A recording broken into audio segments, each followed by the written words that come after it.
So today it is my great pleasure to be with you to listen to one of the finest experts on China and on the cross-strait relationship. Professor Jean-Pierre Cabestan is the head of the Department of Government and International Studies at Hong Kong Baptist U. He's also associate researcher in Sciences Po Paris.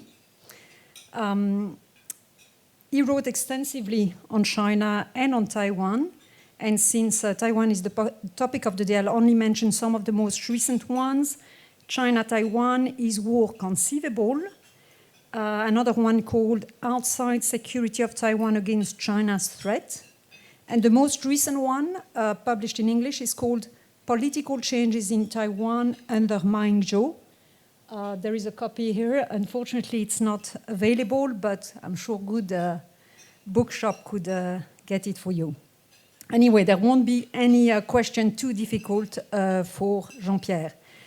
As those of you who are familiar with Taiwan would have noticed, Taiwan is generally underreported in the news, maybe not so much in Hong Kong, but overall. But there have been very interesting events that have taken place there the last year, mainly, of course, the Sunflower Movement, a year ago almost to the day. And last November, this landslide victory for the DPP and also the apparition of an independent man who won Taipei City.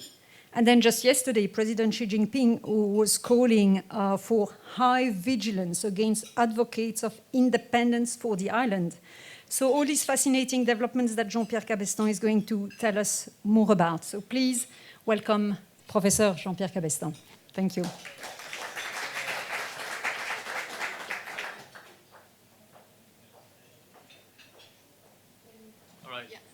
Good afternoon, everyone. I'm delighted to be back to the FCC after so many years. With too close? No, that's fine. Thank you, Florence, for this very nice introduction, and thank you for inviting me. And what you were saying in introducing one of my books regarding China-Taiwan relations, published in 2004, title "Is a War Conceivable?" looks like antics. Today, as we have witnessed since 2008, unprecedented rapprochement between Beijing and Taipei, and which is under, as you know, the Kuomintang rule now. I think one of the last times I was at the FCC, it was quite a long time ago, in 1999, at the time of kind of mini crisis across the Taiwan Strait after Li Danghui, the president of Taiwan at the time, made public statement indicating that relations across the Taiwan Strait were quasi-state-to-state relations. I don't know if you remember that. And of course, that triggered some tension between both sides, and also to some degree between Taiwan and the US. So already at the time, you had all the ingredients of what I'm still tempted to call a strategic triangle between Taipei, Hong Kong, Taipei, not so Hong Kong, Taipei, Beijing, and Washington, although it's a very asymmetrical one. Now, the title of this talk is what is Taiwan's future political landscape? I think to understand what's going to happen in the coming month and maybe coming years, we have to look back at last year in 2014, where a number of, again, unprecedented developments took place both in Taiwan and in Hong Kong, and I think there's been some relationship between the two events. As you know, next year there will be a legislative and presidential election, so Ma Ying-Jeou is going to step down because he cannot run for a third term. And the date of the election has been more or less decided. Both elections are going to take place on the same day in January 2016. So in the new landscape, the chances for the opposition party, Democratic Progressive Party, independence-leaning grouping, now chaired by Mrs. Tsai Ing-wen, its chances to come back to power have increased. Now, it's not a done deal, and we'll explain why. It's still I think competition is still wide open, but the political landscape changed at the end of last year with local elections Florence mentioned, which allowed the DPP to win quite a number of seats in the cities and counties of the island. Now, I think we have to first of all go back to the sunflower movement and say a few things about the sunflower movement, which took place in the spring of last year. I think it's the major objective of the sunflower movement was to kind of break up the black box of cross-strait relations, of cross-strait negotiations. And there was a growing feeling last year in Taiwan, in the civil society, that the Kuomintang and the CCP, Chinese Communist Party, were negotiating over the head of the Taiwanese society a number of deals, agreements, which were supposed to be beneficial to the island, but which many people didn't see actually the benefit for themselves. And in addition to that, there was a feeling that not only the society, but also the opposition in the parliament were not involved or not consulted regarding the agreements and the negotiations taking place between both sides. Now, what triggered the sunflower movement, just to make it short, was a cross-strait service agreement which had been signed the year before in June 2013 by both sides negotiators, so the SAF on the Taiwanese side and the ARATs on the Chinese side, which was to be approved and endorsed by the parliament, by the Lifa Yuan, by the Taiwanese legislative yuan, and the KMT sped up the procedure and decided after 90 days of discussions and debates about this agreement, a vote should take place. And of course that triggered an opposition with the DPP, but the DPP on the whole was not very active. And what was unprecedented in my view was the fact that the civil society, a number of activist groups, went on the stage and launched this sunflower movement, which in the first place led to the occupation of the legislative yuan, an occupation which had been helped to some degree by some DPP legislators, but which was not triggered whatsoever by the DPP itself. So what happened in the spring last year, between March and April, was the emergence on the Taiwanese political stage of new forces coming from the civil society, a number of civic groups, a number of new leaders. I mean, remember maybe some of those leaders, people like Lin Feilan or Chen Weiting and others, people we had never heard of before, at least outside of Taiwan, and making inroads on the political stage.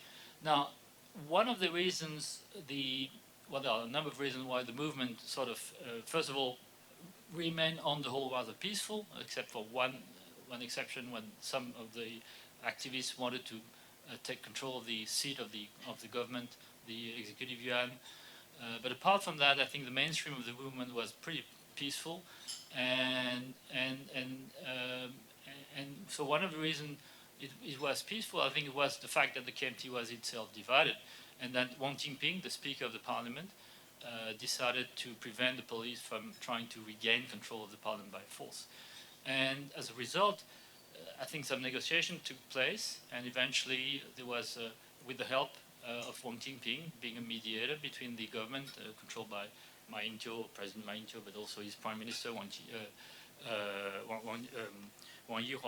Jiang Yihua, and the demonstrators, ending up in a deal which would suspend the endorsement of the cross-strait service agreement until a new law enhancing the supervision role of the legislative yuan in cross-strait relations is drafted and enacted. Now, this new law has not been yet approved. There are a number of drafts circulating around, maybe more than 10, I think, today, and it will take time for this new supervision law, cross-strait relations supervision law, to be approved. I don't see it being approved before, I think, the end of Ma Ying-Jeou's term, but maybe things may change. Now, this movement had a number of consequences for Taiwan, for the state-society relationship. I don't want to spend too much time on that, but I think it has also some consequences for the political parties and the local elections which took place later that year. Now, I think before I move to this election, what I would like to add to the sort of social economic environment which sort of also contributed to the emergence of the sunflower movement was the fact that there's been a growing perception in Taiwan, at least in most segments, a large segment of society, that cross-strait relations was not benefiting to them. That actually it had, as you may know, salaries, wages in Taiwan have been stagnating for more than 20 years. And if the rapprochement between both sides has contributed to something, it's to the growing social divide in the island, growing social inequalities, something Taiwan, the Taiwanese society has not been used to as much as Hong Kong society, I would say, before under the Kuomintang, even under the martial law, there were less inequality, social inequality at the time, in particular after Taiwan started to take off in the 60s and 70s and any other parts of China. So I think there was a growing social discontent and again a frustration regarding the impact of the rapprochement policy designed and implemented by Ma Ying-Jeou. Now, the elections themselves, I'm sure you followed them, were quite interesting because it gave, I think, the occasion for the DPP to come back to power a number of localities. Today, first of all, the DPP made more votes than the KMT. Clearly, it's 47% against 40%. So that's if you see the balance of power between the two major parties, has I think turned upside down now. And now the DPP is controlling a number of big cities, and including in the north and the center of the island. So if you're interested in that, I can come back to that later. But what is interesting is that from 15 mayors and magistrate positions controlled by the KMT before the election, the KMT lost 9 to keep 6 of them, while the DPP won 6, so 13 against 7 before. A number of independent candidates won the election, and the most, I think, prominent one that I think you mentioned is named Ko Wen-Je in Taipei City. And it's an interesting case because Ko Wen-Je is someone coming from the civil society.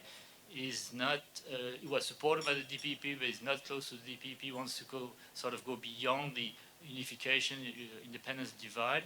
And he has been able to win against a heavyweight of the KMT, Lian Shen or Lian Shangwen, Lian Zhan's own son, in the Taipei election with a pretty good score.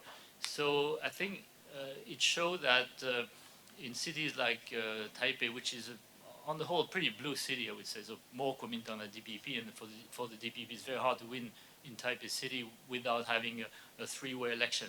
That's what happened in 1998 when Chen Huimin won the election. But today, in 2014, that wasn't the case. That's why I think Ko Wen-Je had a better chance to win the election than any other DPP supported or DPP candidate. Now, what is interesting also, I don't want to go too much into the details of this election, but there's been a number of changes which ought to be, I think, mentioned. First of all, the DPP has been able to win a number of constituencies in the north of the island. As you know, the usual divide or traditional divide in Taiwan is the north is blue, the south is green. It's not the case anymore. And one of the most significant victories was Lin Jialong's victory in Taichung City against Hu Ziqiang, who is a heavyweight and old member of the KMT, who had I think he was in charge of the Taichung for quite a long time. But also, I think victories in Taoyuan and Qilong and elsewhere. Now, the major victory or kind of victory in north among the special municipalities, and the only one for the KMT is New Taipei City, which is Xinpeishe in Chinese. It's the ex-Taipei County, which now has been renamed New Taipei City. And the winner is Eric Chu, Zhu Lilun, and the new president of the KMT now. Now, Zhu Lilun's victory was not without a fight and was not without, actually wasn't that clear. He won with 50.06 of the vote against, well, I think a heavyweight of the DPP, Yu Si-kun. And so until the last, I mean, until pretty late in the evening, we didn't know whether he will make it. He made it. He's one of the, I think, possible candidates for the presidential election next year, although well, now he's the mayor of New Taipei City, so if he doesn't want to resign, if he said he will not resign, he should not run for the election, but things may change in the coming month. Now, so this election was quite interesting because on the whole, the DPP, which was not a major actor, at least in the beginning of the Sunflower Movement, managed to sort of come back to the heart of the political debate and win this election. But one of the other interesting manifestations of this election is the fact that third, fourth candidates, and particularly Ko Wen-Je, made some successful scores. Now, today, since this election took place, of course, there's been a lot of speculation in Taiwan about the future of the KMT and also as a consequence, cross relations and the chances of DPP to come back to power. Now, there are a number of things we need to say regarding the coming elections, because both sides have a number of weaknesses.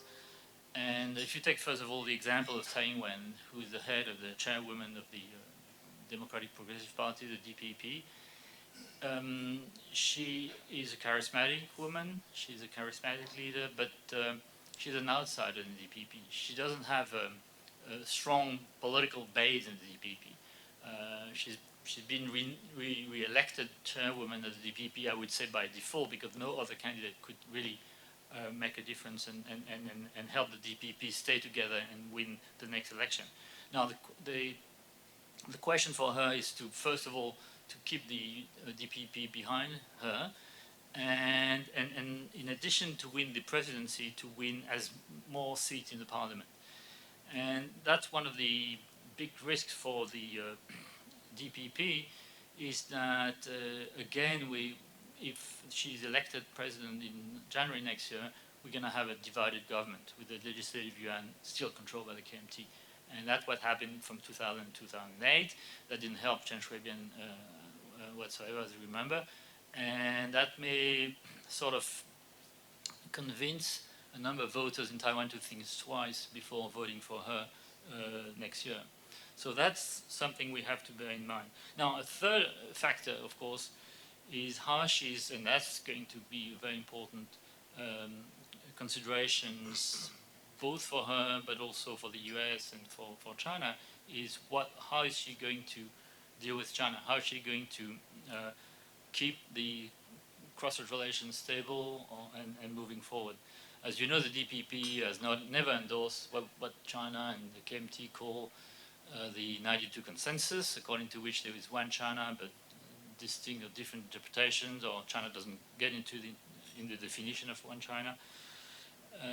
But these so-called 92 consensus has never been endorsed by the DPP, which thinks that Taiwan equals the ROC, so Taiwan is not part of China, period. So now the question is, I don't think she's going to change her mind, because, and the DPP is going to change its platform regarding relations with China.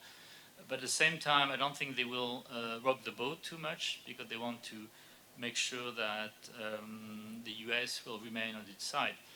And what the DPP and Taiwan have been doing since December last year, they've tried to reach out, even before that actually, they've tried to reach out the US administration, the Obama administration, to make sure that this time they will not make any statement that will, as in 2012, which will sort of sabotage the Tsai Ing-wen's candidacy and Tsai Ing-wen's chances to get elected. Now they have to do more in terms of security and how much, and in terms of how much the DPP is ready to invest in Taiwan's defense, and while keeping relations with China stable. Now, a number of questions have to do with the agreements, and 20-something agreements signed between China and Taiwan in the last 8 years by the Ma Ying-Jeou administration, including the ECFA, which at the time when it was passed in 2010 was very heavily criticized by the DPP. But I don't see the DPP really deeply revising at least all those agreements. I think most of them will remain intact. That's my own take. The DPP has said that it will, I think, revise some aspect of the ECFA or the other agreements, but most of them are technical, and I don't see, for instance, if you take one basic example, the DPP putting an end or questioning the agreements which allow the direct flight links between China and Taiwan. I think Taiwan is benefiting from it, and I don't see the DPP really putting an end to these direct links between China and Taiwan. Now, so there are a number of questions, but on the whole, I don't see. I think she is going to be very careful and won't question most of these agreements. Now, of course, there are other issues like the service agreement, and on that, I think the DPP is not against it, but will like to revise some aspect of this agreement.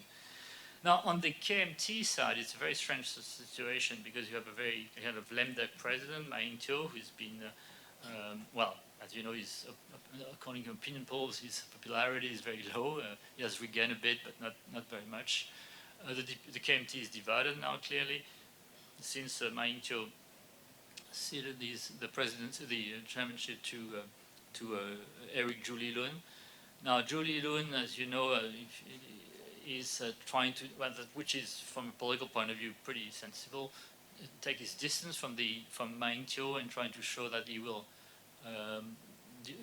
put together another platform and trying also to mend the KMT's relationship with what I would call the local factions, of the Taiwanese factions of the KMT, including, of course, Speaker Wang Jinping.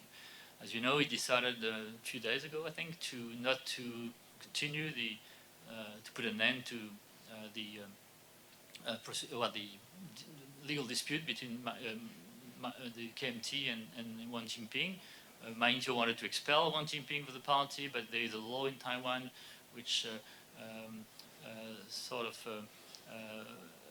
allows any member to go to court to question such a decision, which in other countries would be a private decision, but it's not the case in Taiwan because the KMT is a public organization. And now Wang Jinping was, supported by legal decisions, by court decision on 2 occasions, in first instance and in appeal. And Eric Zhu Lun decided to not to appeal again or not to question that decision. So it means that Wang Jinping will stay in the party, and that Eric Zhu will work with him and try to, I think, put together a new platform which will allow him to, hopefully for him and the KMT, win the election next year.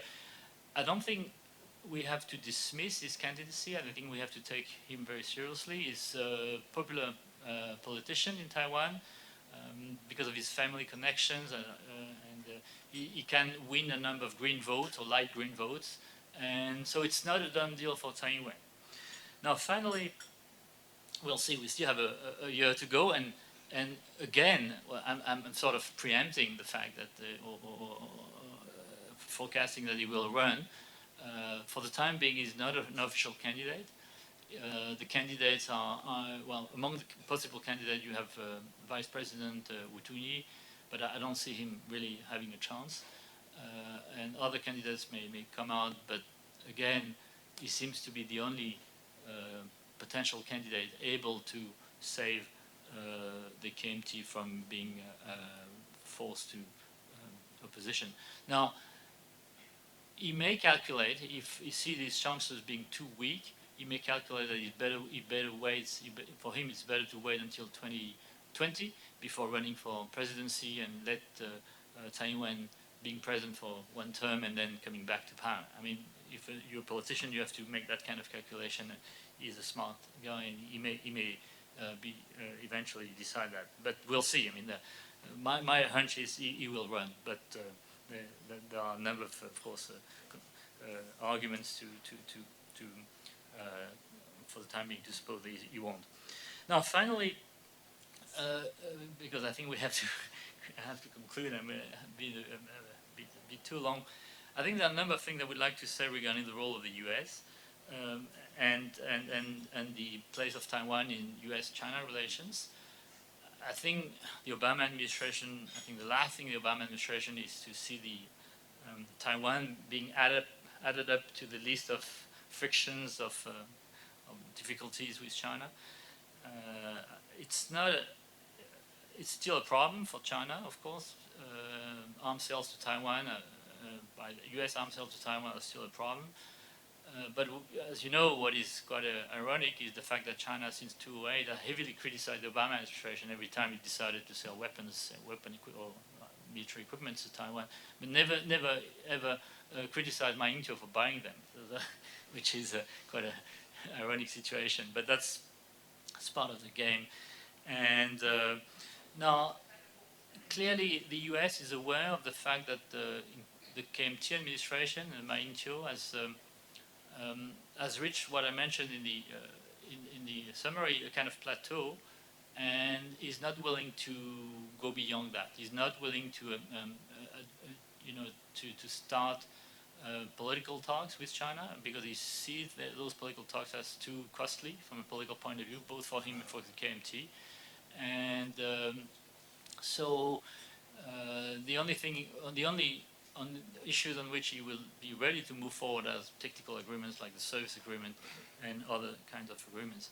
Now, there was another example which was quite interesting. Recently, Jack Ma, who started develop activities in Taiwan with a company here registered in Singapore, had to sort of change and abide by the law, since Alibaba is a Chinese company. And clearly on that issue, the KMT itself is very cautious and is not, I think, ready or in a mood to open up the Taiwanese economy to all sort of Chinese investment. I think there are limits. If you look at the official figures, which are not very trustworthy, I think it's around $1 billion US dollars of overall investment from China in Taiwan. So it's minuscule, I would say. It's nothing.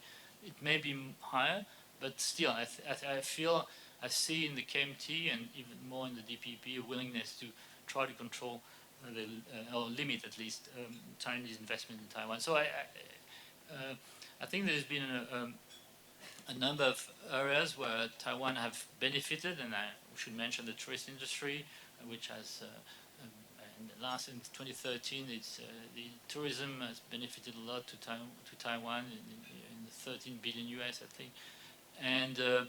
But at the same time, there is a feeling that they should not increase the quota of Chinese visitors coming to Taiwan. I mean, it's already 2 to 3 million a year, and that's the kind of limit they want to keep for the time being. And Jiang Yihuo himself decided not to increase the quota because of the negative reactions in the society.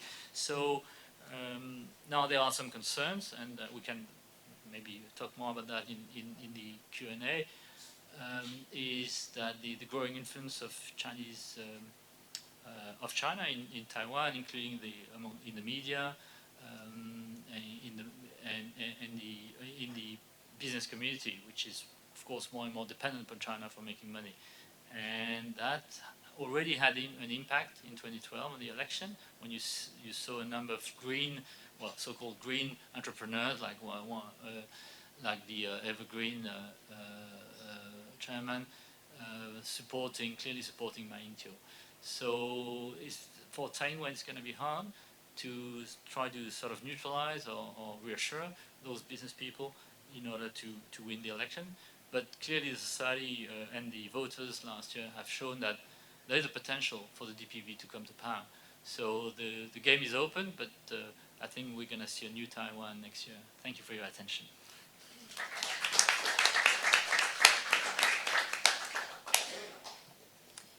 Well, it's time for questions, if you have any. Francis and I always have many, so yes, please, Mr. Chin. Thank you. Jean-Pierre, when Hu Jintao was president, he adopted a cross-strait policy that was pretty moderate. Now that Xi Jinping is in office, do you think that he will continue Hu's policies, or will Xi's policies be significantly different? That's a good question. Thank you, Frank. So far, well, I don't think that the basic policy decided by Hu Jintao in the mid-2000 and really hammered out in 2007, which is to accept the status quo. Of course, it's one China, and the 92 consensus, but contrary to his predecessor, Jiang Zemin, there was, at least under Hu Jintao, no willingness to speed up reunification. Now, we've seen a change of tone since 2012, I think, 2011, 2012, including, I mean, at the end of the Hu Jintao's era, in trying to remind everyone that unification remains an objective for China.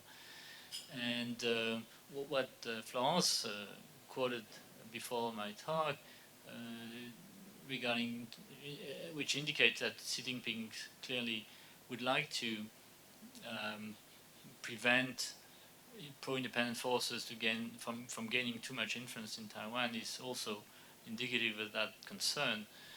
Now, so far, I don't see that Xi Jinping wanting to speed up unification, but I think a strong willingness in his administration to rein in and to contain pro-independence forces. And of course, it's linked to the situation in Hong Kong. When you mention pro-independence forces, it means also forces which are not ready to cooperate the way China would like to see them cooperating with China. So, yes, I think the pressure may increase. Now, at the same time, if you,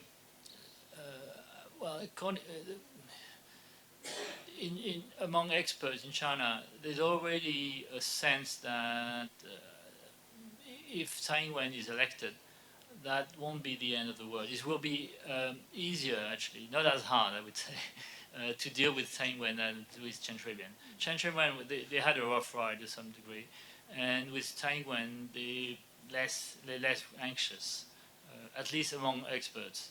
They see a sense that, well, that could be acceptable. Of course, they will have to put pressure on the Tsai Ing-wen administration, but they can deal with them. And as we know, the DPP, they've already had a number of contacts with DPP officials and leaders in the last few years.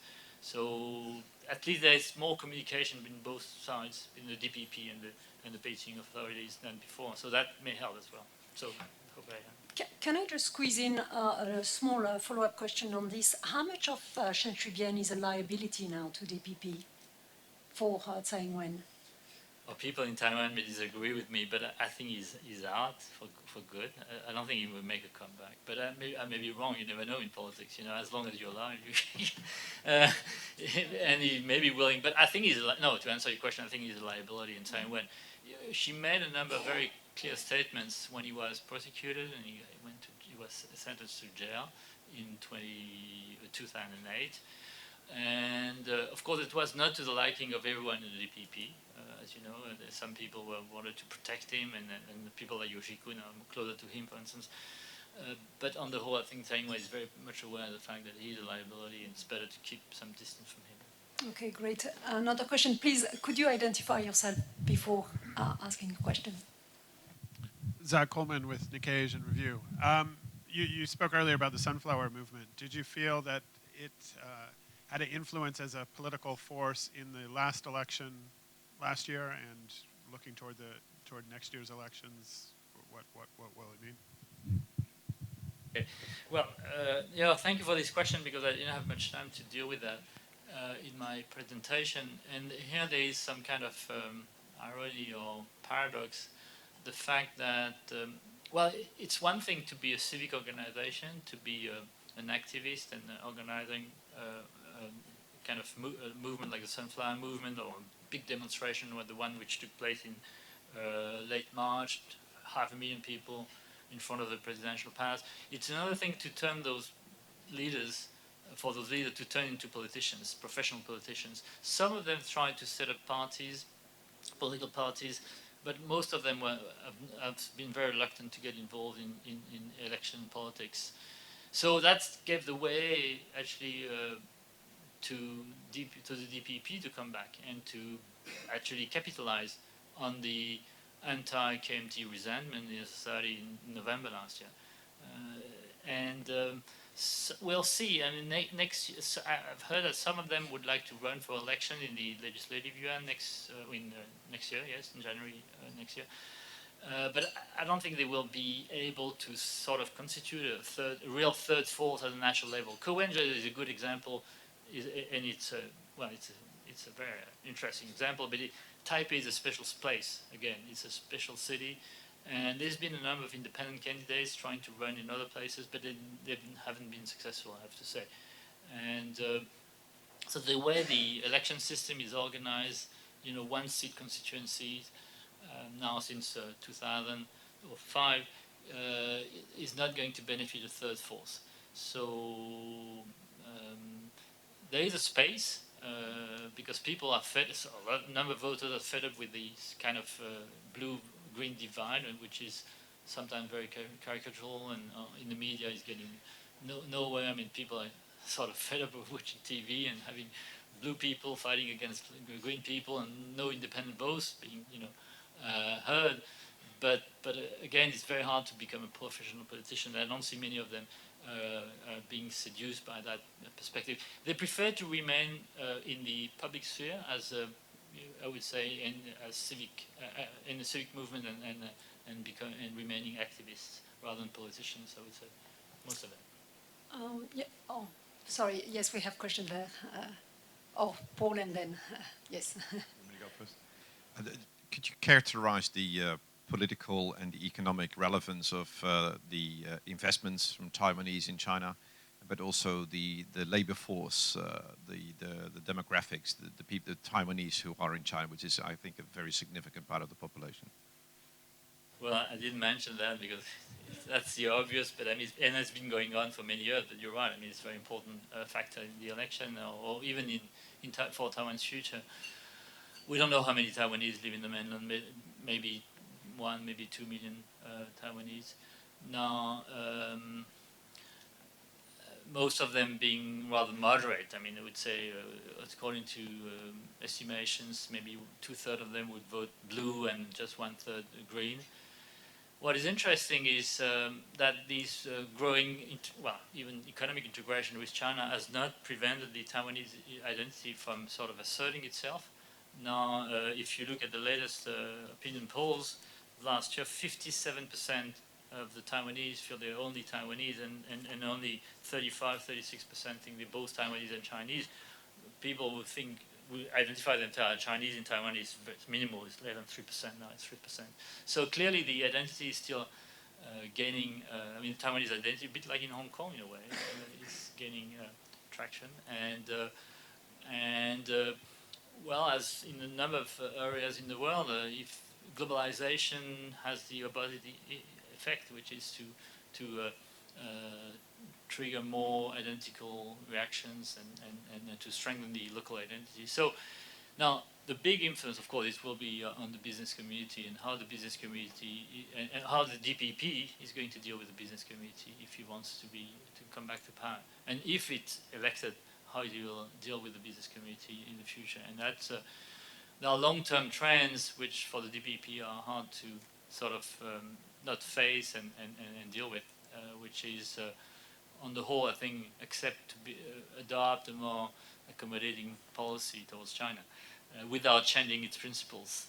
So that's a fine line. That's politics. And then Martin, don't forget to introduce yourself, please. I'm Martin Mertz. The mayorship of Taipei has been traditionally a stepping stone for the big political parties, for people to show their mettle and prove that they can go on to bigger and better things. So does Ko have higher ambitions as an independent to go to the presidency eventually? And if he's independent, why on earth did he hire James Song as a consultant? Well, to demonstrate he's independent. And that's the easy one in a sense. Yes, I mean, well, I wouldn't have done that, but he's not a professional politician. He feels, kind of the atmosphere in Taipei. As I was saying, Taipei is a very blue city. You have a district where are dark blue in Taipei City, Wenshan, and other districts of Taipei are pretty. So for him to be a Taipei mayor, he has to take into account all these constituencies. Now, I don't think he's a national level politician. I don't think he has this ambition, at least for the time being. And I think he's an exception. But there's been a number of exceptions at the local level, including Taipei City. If you go back to the 60s, you had a number of, you had a mayor who was opposed to Chiang Kai-shek at the time, who got elected in 1964. So, I mean, again, I think the political game at national level may remain pretty much controlled by both, major parties, the KMT and the DPP, that's the way I see it. Great. We may have time for one more question if... Francis then. Yeah, of course. Thanks. I had to sneak one in. Thank you. Francis Moriarty on the board here, freelancer. You mentioned before the divide economically that's widened in Taipei. My question is actually about Hong Kong as well, but I want to try to pull this in.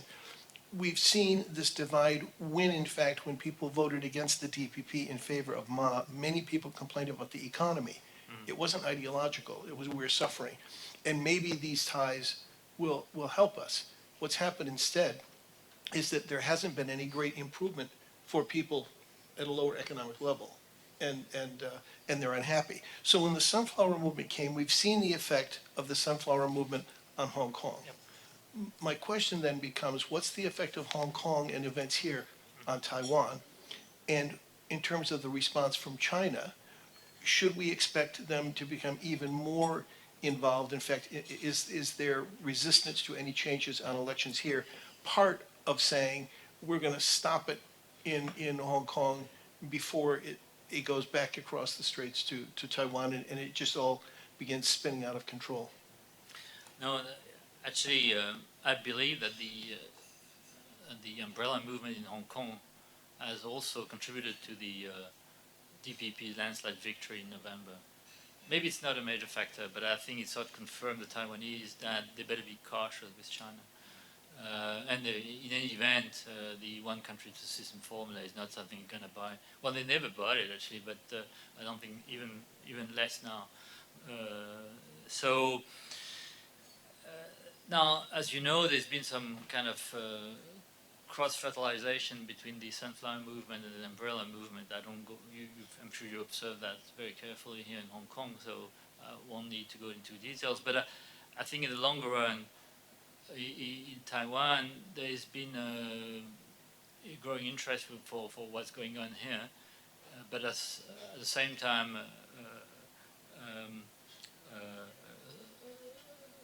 a conviction that the Hong Kong experience is not something which will bring them closer to China. So I think it will help them being more careful in dealing with China, including within the KMT, I would say.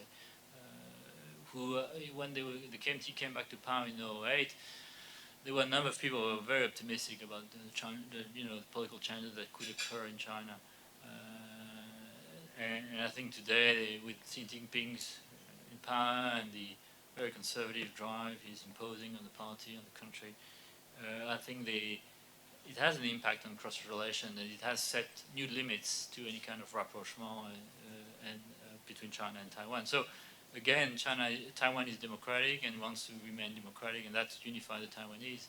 And any danger, anything which would jeopardize Taiwan's democracy is going to be perceived as dangerous and should be contained in Taiwan. So I think that's a kind of mainstream view and shared by both political parties, kind of bipartisan view, I would say, in Taiwan today. So again, both sides are sort of agree upon being more cautious with China, and that They should maybe, and that's something maybe you wanted to ask me regarding the US, they should maybe get closer to the US and also capitalize on the fact that the US policy of rebalancing may help them keeping their distance from China.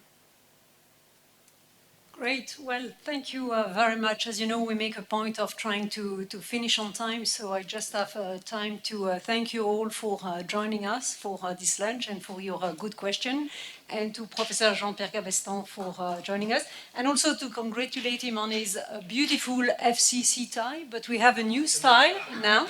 This one is a bit out of style, and we have a new style to thank you. And thank you very much.